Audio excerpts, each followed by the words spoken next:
Never in my wildest dreams would you have told me a manga centered around wheelchair basketball would be so compelling. Pain, regret, and acceptance are all themes covered by Inoue and his manga centered around wheelchair basketball called Real. In today's video, I'll be telling you about why I love Real and why you should check it out. Before we begin, if you are new to the channel, welcome. Here on this channel we cover all sorts of dope anime and manga content like JoJo's Bizarre Adventure, One Piece, Jujutsu Kaisen, Demon Slayer, Black Clover, and more. So definitely subscribe and join the channel. Feel free to comment if you checked out Real or any of Inoue's series before, and how do you think they stack against each other. Now let's begin. So notice throughout the beginning of the video I say it's centered around wheelchair basketball several times. Well, that's because Real isn't necessarily about wheelchair basketball. Wheelchair basketball is more so used to bring the characters together.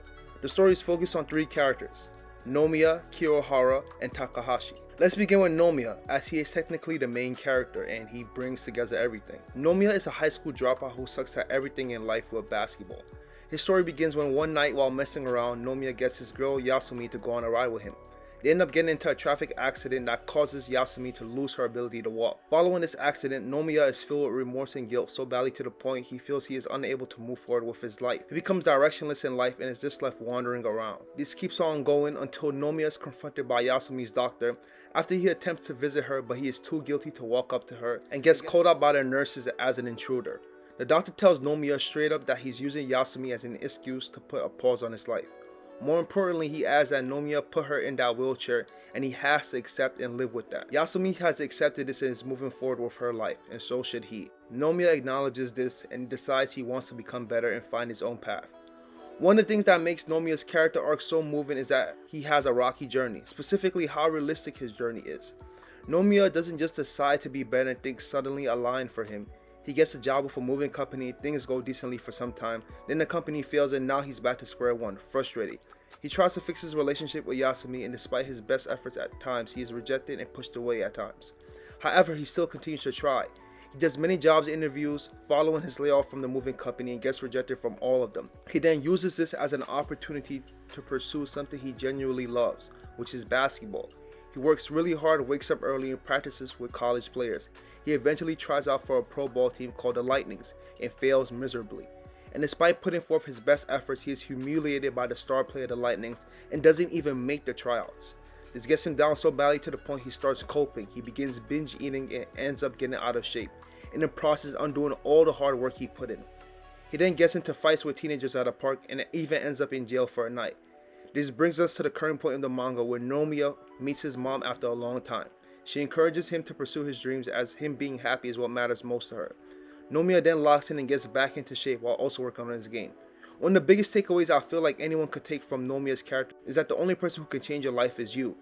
And most importantly, no matter how many setbacks you have or bumps along the road, you have to keep going. Now, let's move on to our next character, Kiyoharu. Kiyoharu is such a special character because I feel like I could dedicate a whole 20-minute video just talking about him and the idea Inoue explodes with his character, which is what do you do when you are dealt with such a bad hand? Or better yet, what does one do when fate has killed their dreams? Kiyoharu as a middle schooler was an amazing track star. I mean, this boy could run like no one ever. I mean, he probably could go up against Usain Bolt. No, let me stop. He was a hard worker, he had a hunger that saw constant growth to be the best, and most importantly, he was very passionate about running. Kiyoharu as a middle schooler had set the goal to beat the record of getting to the finish line in under 11 seconds. And everyone started to believe he could do so, from his coach, to his friends, to his dad, and most importantly, he himself. The day to beat the record came, and right when Kiyoharu was about to cross that finish line to break that record, his legs stopped moving. At the age of 14, Kiyoharu was suffering from osteosarcoma, an aggressive bone cancer. A little while after that, Kiyoharu was diagnosed and he had to get his leg amputated. Following that, Kiyoharu was crushed and he fell into deep depression. He didn't want to leave his room. Going outside wasn't even a thought. Of course he was depressed, and the worst thing possible was his dream was no longer achievable. After some time passes, Kiyoharu meets a guy named Tora at a hospital. Tora is also in a wheelchair because of his amputation. And a little while they get together, they go drinking one night. And Tora helps Kiyoharu let out a lot of his emotion he was holding in. Slowly but surely, he starts to become the old Kiyoharu after Tora gets him to join a basketball wheelchair team called the Tigers. On the Tigers, Kiyoharu finds a new purpose. Through wheelchair basketball, Kiyoharu regains his competitive spirit and finds a community of people he can bond with and connect to. He begins to make some new goals like leading the Tigers to a championship and improving his game every day. His character even comes full circle when we see him help other characters like Nomiya get focused and really try to work on themselves. Just by watching Kyo, Nomiya gets motivated. Now I'm not going to get any deeper with Kiyoharu's character because I'll be here all day, but his character is really beautiful, and I mean, he's just awesome. Kyo, in the next character I'm about to talk about, really embody the saying of finding meaning in the suffering. The next and last character I'll be covering in this video is Takahashi. Out of all three of these characters, I'd say Takahashi's journey is the most compelling. We're introduced to Takahashi as this high school jock. He's a star of the basketball team, he's super popular among his peers, he's regarded as handsome by many of the girls in his class, and by chance he happens to be super smart. I mean, this guy could spend their entire class time flirting with a girl and not even looking in the direction of the teacher. Yet when he's called to answer, it's like he's been focused their entire period. I mean, it's crazy. I stated he is a jock, but worst of all, he's an asshole. Takahashi feels like he's above others. He bullies some of his teammates on the team, and he takes his insecurities as well as frustrations with the way his life played out on other people like Nomiya. Takahashi's story really begins when one day while Takahashi is out with a girl, he attempts to steal a man's park bike. When this man comes out the store and catches him in the middle of stealing, Takahashi along with the girl make a run for it. Takahashi is so focused on getting away, the girl ends up falling off the bike, and instead of checking on her or making sure she's fine, he continues to go off without her. This all comes to bite Takahashi's back in the next scene when he gets hit by a truck and his life changes forever. Takahashi loses his ability to walk. He falls into deep depression, pushes away all his friends, his mother, and undergoes an identity crisis. Takahashi is now forced to explore some deep trauma and insecurities he's hidden away through the BS asshole persona he's put up. He slowly comes to question why his father left him and how that affected him growing up. Then comes to understand how that led to this persona.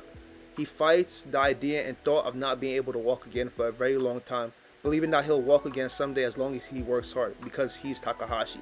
Until one day he is forced to accept that this is his fate. He learns to accept his current circumstances and move forward. And this also leads to him meeting people who are also disabled. Through meeting Shirotora and the other guy with the glasses, I forgot his name honestly, Takahashi learns how to become a better person. And the way it's done, it makes so much sense. I mean, Inoue is a genius.